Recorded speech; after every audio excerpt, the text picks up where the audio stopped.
My name is Katie Martinez. I live here in Phoenix, Arizona, where I work as a nurse at the county hospital. What I'm about to tell you sounds crazy.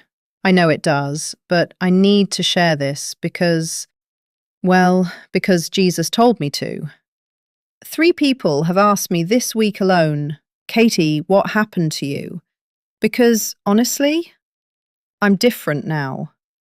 My co-workers see it, my family sees it, even my neighbors ask why I seem so, I don't know how to put it, more alive? It all started on October 15th last year. I was doing something I'd never really done before, a real fast, not just skipping lunch. I'm talking about no food for 6 whole days, just water. I know what you're thinking. That sounds extreme. It felt extreme too. But I felt this pull, like God was asking me to do this. So I did. Day 6 was rough. I'm not going to lie. I was tired. A little shaky, but there was this weird peace I'd never felt before. Like my prayers were, I don't know, sharper, more focused. I was driving to my mum's house that morning around 6 a.m. The roads were empty, just how I like them. I had worship music playing softly, and I was praying about my brother Josh. He's been struggling with addiction for years, and nothing we tried was working. Then everything went black. A guy in a pickup truck, completely wasted at 6 in the morning, ran a red light going about 50 miles per hour. Hit me right on the driver's side. The doctors later told me my heart stopped for exactly 17 minutes and 23 seconds. But here's the thing, those 17 minutes felt like hours, and what I experienced, I'm still trying to process it. 1 second I was in my crushed Honda and the next second I was floating above it. I could see everything. The paramedics working on my body, the drunk guy sitting on the curb crying, even Mrs. Henderson from down the street who'd come out in her robe to see what happened. But I wasn't scared. That's the weird part. I felt more peaceful than I'd ever felt in my entire life. Then I started moving upward. There was this tunnel, but it wasn't dark. It was made of light. Living light. I know that sounds crazy, but that's the only way I can describe it. The light had personality. It was warm and welcoming and loving. When I came out of the tunnel, I was somewhere else entirely. I can't even begin to describe what I saw. Colors that don't exist here on Earth. Music that seemed to come from everywhere at once, and this light that was brighter than the sun but didn't hurt to look at. But what caught my attention wasn't the beauty. It was these golden threads of light stretching from Earth up to where I was, thousands of them, maybe millions. That's when I heard his voice. Katie. I knew immediately it was Jesus, I just knew. His voice went through my whole body, if I even had a body at that point. I felt completely known and completely loved at the same time. I brought you here to show you something your eyes have never seen. Then he appeared in front of me. I've seen pictures of Jesus my whole life. Paintings, movies, stained glass windows. None of them came close. His presence was overwhelming. Pure love and power radiating from him in waves. His eyes, they held such depth. I felt like he could see every moment of my life, every thought I'd ever had. And he loved me anyway.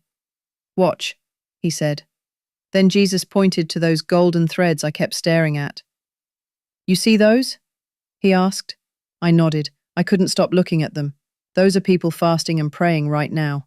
My mouth dropped open. Each thread was someone down on earth who had given up food to seek God. The bright ones, the really brilliant threads, those were people who weren't just going through the motions. They really meant it. Their hearts were pure. I watched one thread near me pulse brighter and brighter. Jesus smiled. That's Margaret in Ohio. Day 3 of her fast. She's praying for her grandson. Most of my children don't understand the power they have, Jesus explained.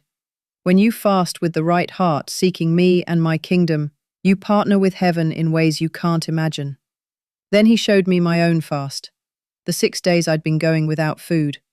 I watched as each day had created a clearer, stronger connection between heaven and earth. It was like watching a muscle grow stronger with each workout. But here's what really blew my mind. Jesus took me to this place he called the Halls of Time. I saw Moses during his 40-day fast when he received the 10 Commandments. But now I could see what was really happening in the spiritual realm. His fasting had literally created space for God's glory to show up in a way that let him receive those commandments. I saw Daniel during his fasts and how his fasting pushed back dark spiritual forces over entire regions.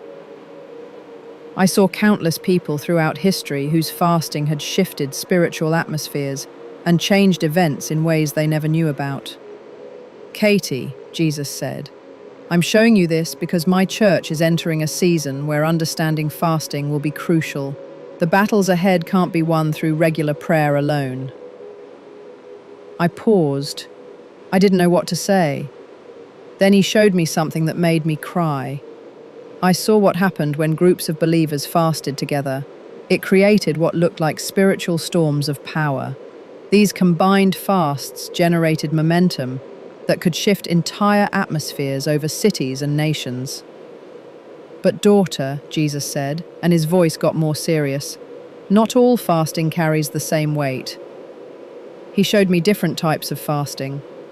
Fasting done for show or just out of religious duty had almost no spiritual impact. But fasting done with humility, real repentance, and a pure desire to get closer to God created powerful spiritual dynamics. Then he showed me something that surprised me even more. Fasting actually changes our spiritual DNA. When we fast, our spiritual senses get upgraded. Extended periods of fasting create new spiritual pathways that let us operate with greater discernment and spiritual authority, even after the fast is over. Many of my children see fasting as a way to get me to do something, Jesus explained. But fasting isn't about convincing me.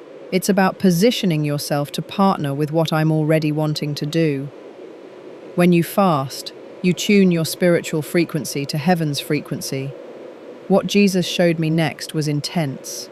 I saw believers who were fasting, and they looked like they were wearing extra spiritual armor. Their prayers during fasting were like precise spiritual weapons, hitting their targets with increased accuracy and power. But there was a warning too. The enemy specifically targets people during fasting because he knows its power. Protection during fasting is crucial, Jesus said. Stay under the cover of my blood and my word. Don't fast in your own strength. Then Jesus showed me how fasting relates to spiritual authority. Each day of sincere fasting increased a believer's spiritual authority in prayer and warfare. It was like watching someone get promoted in heaven's army. Their words carried more weight, and their prayers had greater impact. Remember, Jesus said, this authority isn't earned, it's granted. Fasting positions you to carry greater authority, but the authority itself comes from me. One of the most beautiful things Jesus showed me was how fasting affects worship. During times of fasting, our worship carried a special fragrance in heaven. The sacrifice of fasting added something precious to our prayers and praise. When my children worship while fasting, Jesus explained, it creates a unique harmony with heaven's worship. Then he showed me something that made me understand why he'd called me to fast for my brother Josh. I saw how fasting breaks dark chains in the spiritual realm.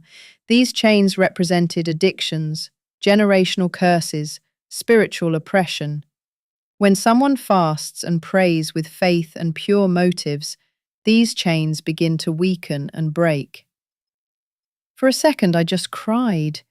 I realized God had been preparing me to fight for my brother in a way I never knew was possible. But then Jesus showed me something that brought me to tears again.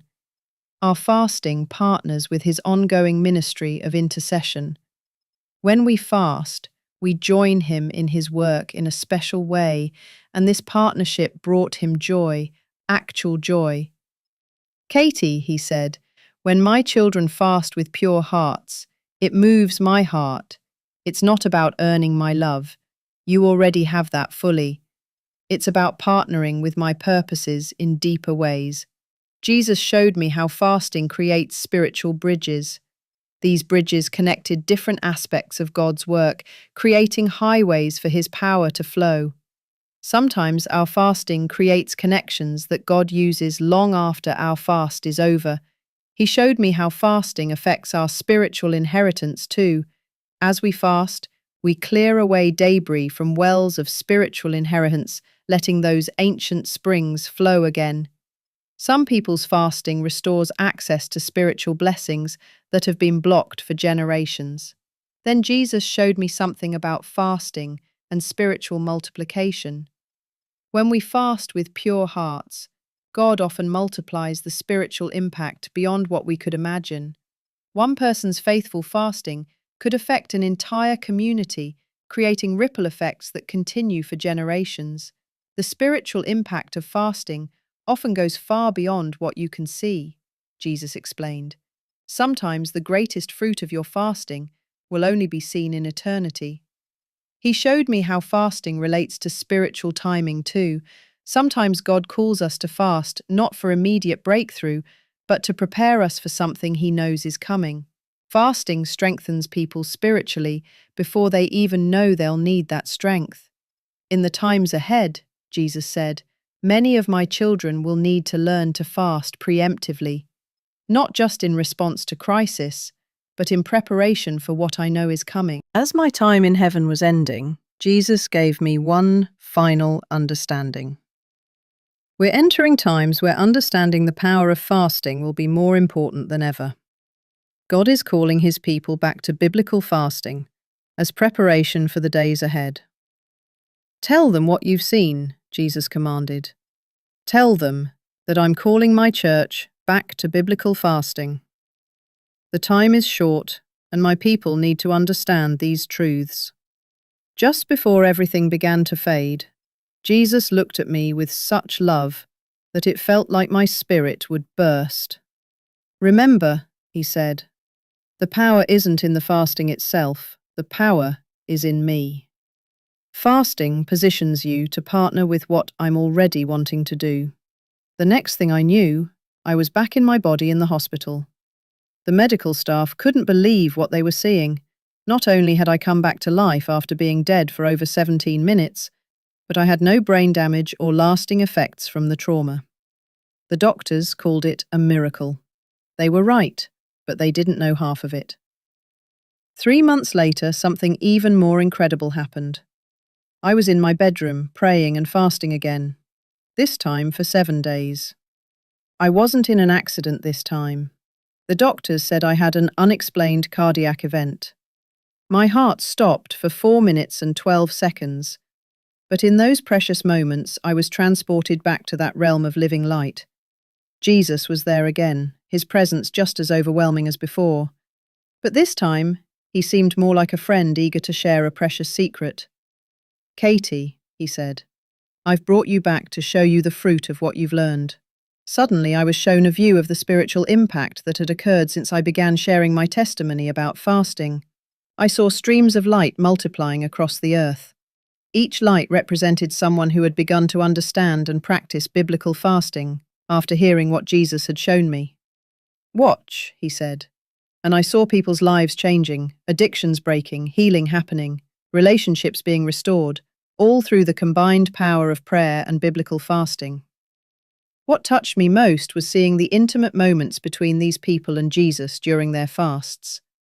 Each sacrifice of food had created special space for deep communion with Him. Do you see? Jesus asked. What I showed you wasn't just for you, it was for my beloved church. Every truth you've shared has planted seeds that are now bearing fruit. Then He showed me something that made me cry again. Every time someone applied these truths about fasting in their life, it created a ripple effect that impacted not just their life, but generations to come. These ripples were creating waves of revival, preparing the way for something greater. The days ahead, Jesus said, will require my people to walk in levels of spiritual authority they've never known before. What I showed you about fasting isn't optional. It's essential preparation for what's coming. He revealed how the corporate understanding of fasting was creating a new spiritual dynamic in his church. As more believers began to understand and practice biblical fasting, their combined spiritual authority was pushing back darkness in ways never seen before. "Tell them again," Jesus said, "but this time tell them with the authority of one who has seen the fruit.